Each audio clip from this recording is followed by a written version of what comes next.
Mula po daw sa Gumuhong Pader sa Barangay San Jose dito sa Navotas, lumipat po tayo dito sa Navotas Navigation Gate. Ito yung floodgate ng Navotas. Pero syempre, nagbibigay din ho ng benepisyo sana ito sa Malabon. At sabi nga ho dito, ito po ay 100% operational para maitaas. At kapag ho yan ay nakataas, kahit pa paano, nakakatulong ho yan para hindi pumasok yung tubig dagat papunta doon sa Malabon at Navotas River na nagdudulot ng pagbaha doon sa mga kababayan natin. Ang problema, hindi po ito 100% naman maibaba. Hanggang 60% lang ho siya na ibababa.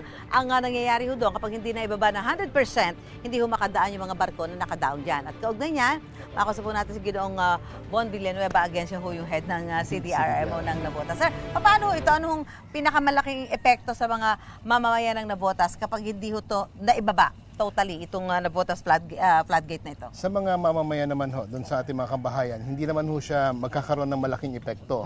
Ang mas magiging epekto ho niyan, kung hindi kaagad may baba ng 100%, ay yung mga malalaking barko, hindi po makakadaan dito.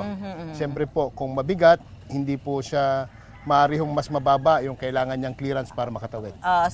Pero pag nakataas ho siya 100%, malaki yung benepisyo no, sa mga kababayan natin. Opo, kasi kung nakataas ho siya ng 100%, yun hong pagtaas ng tubig sa dagat ay hindi ho makakaapekto doon sa ating ilog. Pagka mataas ho yung tubig sa ilog, yun ho, maaari na hong bumaha doon sa ating mga kabahayan. So sabi mo po, dapat parang completed na yung pagre-repair niyan ditong August, no? Pero ano ho nangyari ngayon? Paano? Tuloy-tuloy ho ba o nakastock ho ba itong pagkukumpuni dito? Tuloy-tuloy ma'am, kasi minomonitor po natin dito is yung makina. Ang aking pong pagkakaalam ay naghanap na ho ng mga foreign consultant. Yung Japanese po kasi ito, Japanese technology. So naghanap po tayo ng foreign consultant na makikita ho bakit ganon yung problema, bakit hindi ho maayos ng 100%. Bakit hindi siya maibaba 100%.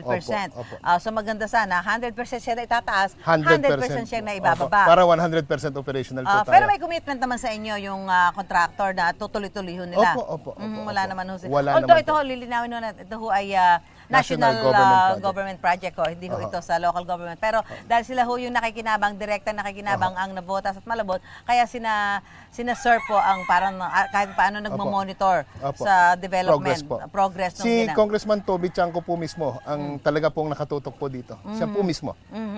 So tabayanan ho natin niya kung paano ho mangyayari doon sa ginagawang pag-monitor nila doon sa parang pagre-repair dahil nga hindi pa ho 100% na ibababa. Maraming salamat po Dr. Von Villanueva. Ito pong proyekto ito, ang isa ho sa mga kontrata para sa pagkukumpuni nito ay ang St. Timothy Construction na pag-aari po ng mag-asawang Zara at Curly Discaya. So mula po rito sa Navotas Floodgate, kasama ko si Dr. Von Villanueva. Back to studio po tayo. Maraming salamat po. Gusto mo bang mauna sa mga balita?